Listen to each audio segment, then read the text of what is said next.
All right, we're recording. Hi, everyone. This is Maggie with our another one of our surprise guests, Mr. Kambikambi. Yay! Say hi. Hi, everybody. I'm glad to be here. I hope it's a good surprise. It is a fantastic surprise. Let me tell you, I was grinning from ear to ear when we first connected. So I'm so happy to hear from you. And thank you so much for taking the time out to just hang out with me for a little bit. And I really, really appreciate that for sure. All right, I speak for the class. We appreciate you so much for everything you did, sewing into us and challenging us back in the days at ISL. So let's go with our first question here. What do you do? Where are you? Tell us a little bit about you. Where are you now? All right, maybe start a little bit after I left ISL. I moved into hospitality industry to run a gym for one of the Taj hotels. And while there, I moved on to human resource administration. And so I'm still dealing with people, really. So it's just at different levels of dealing with people. So I moved into it as a human resource practitioner. And I worked with that hotel for 15 years and Wow. decided to see what the other side of life looks like. So I moved on in the same portfolio as a human resource practitioner to an ISP, an internet service provider, at the time called iConnect, which is Wow. recently, last year, just changed the shareholding. It's now called Inc. And I was a chief human capital there. Believe it or not, I just retired from work last month. Okay. What? Uh, Wow. I retired from work that month to try and just see if I can do something else either on my own, the family, especially after my two girls graduated. One of them started school, they're out of university. Oh, So wow. the pressure is a little off managing, in that particular sense. Yeah.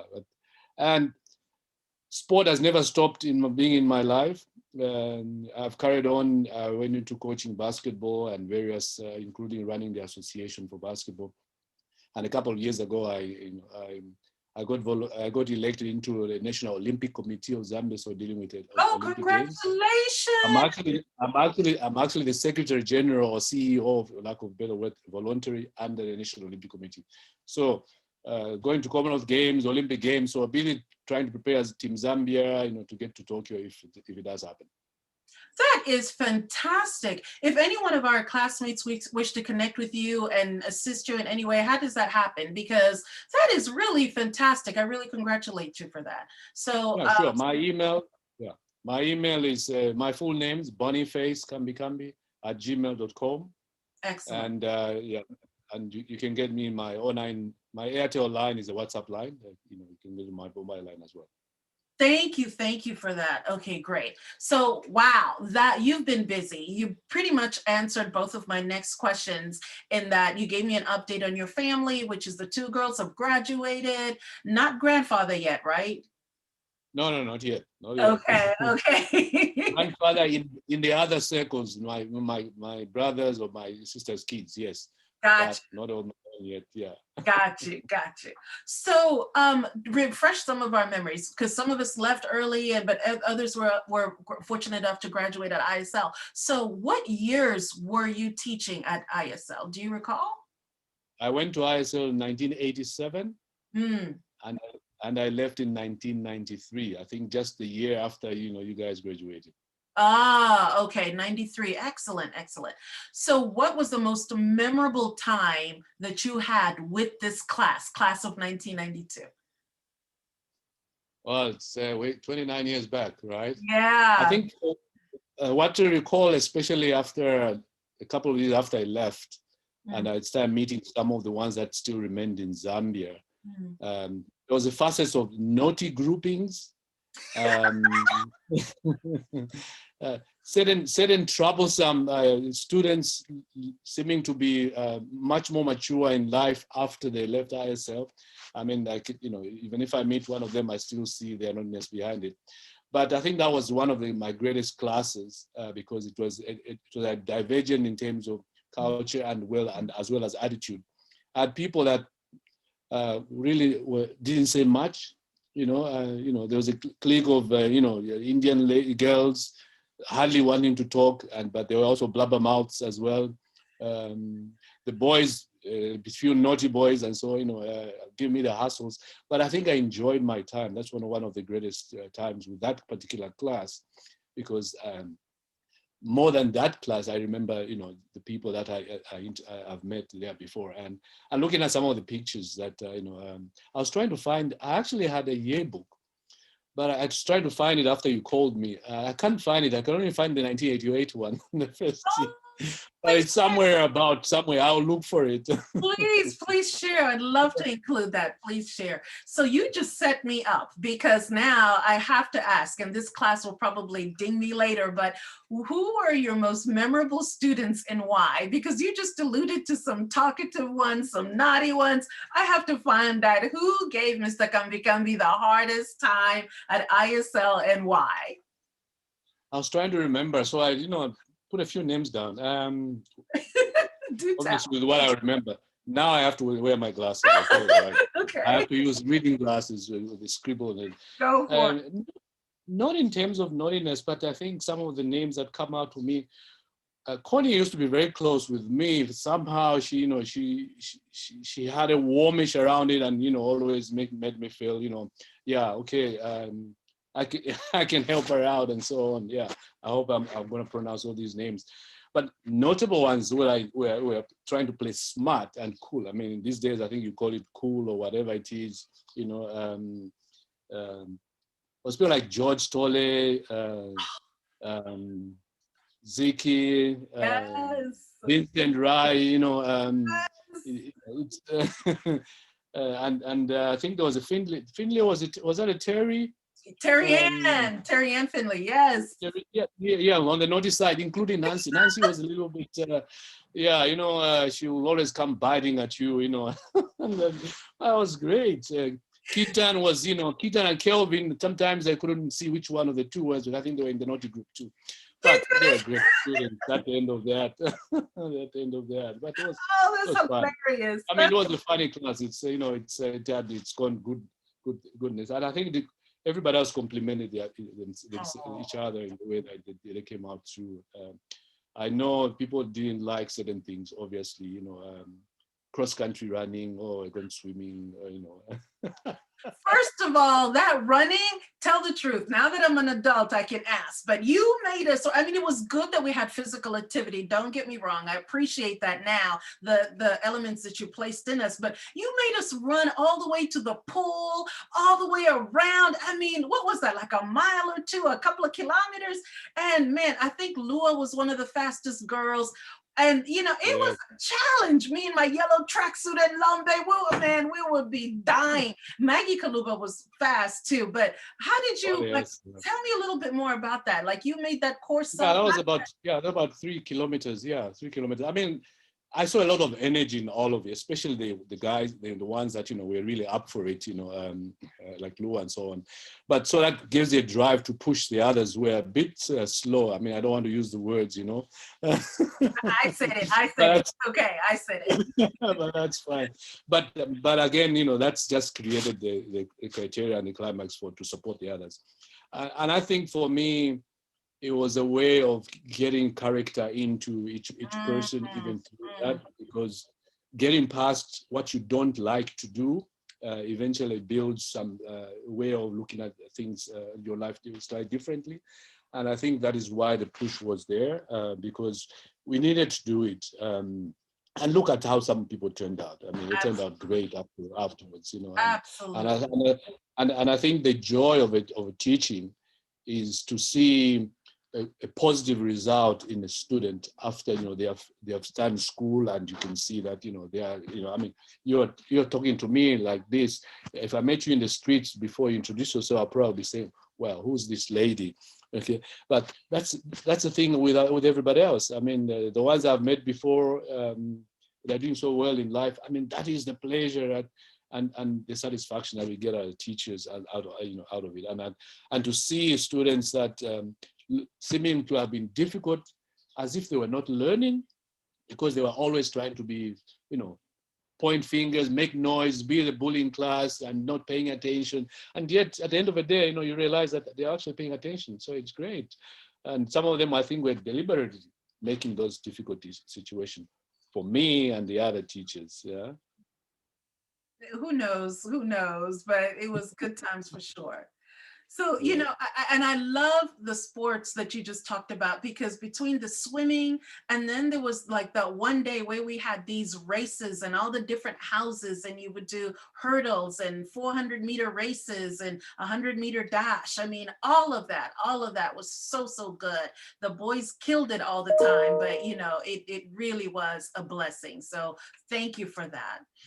Okay, let me move on. During your time at ISL, was there ever any time you thought, nope, I'm going to give up. I don't want to teach anymore. I'm done. And if so, why? What happened? Actually, because I was seeing results with each year that I was there, Mm-hmm. um, the only I actually enjoy working this because I would see, you know, when you plant a seed into the ground Mm-hmm. and then it starts germinating, Yes. and you know, weeks pass and you see a leaf come out or a second leaf come out, Yes. and that Yes. was the joy I was seeing in some of the students, even students that seemingly have been a little bit difficult. You Mhm. see that they are able to be positive about the way they look at life. Yeah. So because of that, that kept me going, and I kept, you know, and kept pushing, and therefore I became a little more forceful in some things, because you know that's what it is. So in Right. terms of student attitude, I mean, I loved it. I had at no point felt I'm going to give up on my students. However, we all give up sometimes in the way that structure works. So there were times that, from an administration point of view, I'll not be happy about something because I want certain things to be done, so I can, you know, have my own way or a certain way of delivery and so on. So, but in terms of the students, I mean, they are, you know, I think they were challenging, and I think that's what keeps me going. And I had a lot of energy then, so I needed to spend the energy somewhere too. Fantastic answer. And you know what? Some people, it's just their calling. They just have this gift to be a teacher, because I know I couldn't do it. I have zero patience. So thank God for having the gift that you have, because honestly, you really made an impact in so many of our lives. We still talk about you. We adore you. It's just wonderful. Okay, let me not get carried away. Did our class make an impact on you in your personal life? Oh yes, they did, Maggie. Particularly from the different characters. I think earlier on I did mention people like Connie. I think had a different character altogether that influenced me differently in the class.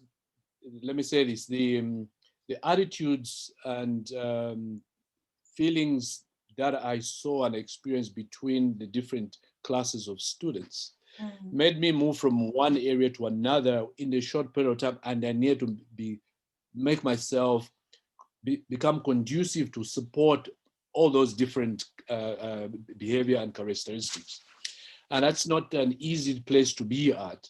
And what that did was then it built a little more empathy in my own life, to become a bit more empathetic in towards others, but also it made me become a little more um, from soldier kind of a situation. You must have you must have a stick to make things happen, mm, and that tends to build the character. And I think it's positive because it put me at a place where I need to manage a certain a group of students differently, while at the same time change very quickly in how I deal with another set of students who have totally different character as well. And so that influence, and that for me worked well when I moved on after I left ISL, because I went to run a health and fitness club where I was actually a fitness instructor, mhm. teaching aerobics, to older people. And I used some of the, what I learned and the positiveness that I built from the students that I served, to actually get into doing my work for my next round of work. So it was very, very positive for me. Fantastic. That's fantastic. Excuse me. Did you stay in Zambia the whole time, or you traveled to other countries? Excuse me. In terms of living, I've stayed in Zambia throughout, Okay. but I have been, because of sport, I have been all over the place. The other day, my daughter was asking me, can you tell me which countries you have been to? So I started counting my fingers. I mean, I think I've been everywhere, everywhere else. The few I haven't been to, but sport has taken me to various meetings, various competitions, just as an administrator in many places. But Zambia has been my base throughout. I did a little bit of work just for a period, for 3 months in South Africa. I was on an assignment from the work I was doing with the human resource practitioner. I did go and work with the Vodacom company in South Africa as well, just for a short time. Oh, that's fantastic. That's absolutely fantastic. So, Mr. Kambikambi, I have to ask you, what would be the message that you would like the class of 1992 to hear from you? Go ahead and just share what's on your heart, please. Well, that's difficult, isn't it? If I had the faces in front of me and how they look like now, Yes. I probably had a better word. But nevertheless, you put me on the spot. Just pretend you're talking to me then. You're good. Yeah. I think life as it is has different facets to it. And in that, we have human beings Yes. that influence our lives either positively or negatively. And it is important that as individuals, we utilize our inner being, okay, to be able to contribute, first of all, to our personal lives, as well as to the others. Because the way people look at us is how we let them see from the inside. So some people will get closer to you because of what you're bringing out and you're glowing through it. Other people may begin to detest, maybe because of the way you come out and you speak. So I just like to encourage everybody on this reunion that you have a duty to make a difference in someone else's life, even just by your smile, even just by you being attentive. And I know most of you now got families and kids looking up to you. Little things make a difference in their lives, and so don't take things for granted. That they will catch up on their own, because there will not be. Not everybody might be patient. I can't say that all of you are still patient now, but I hope most of you have become patient with your own families.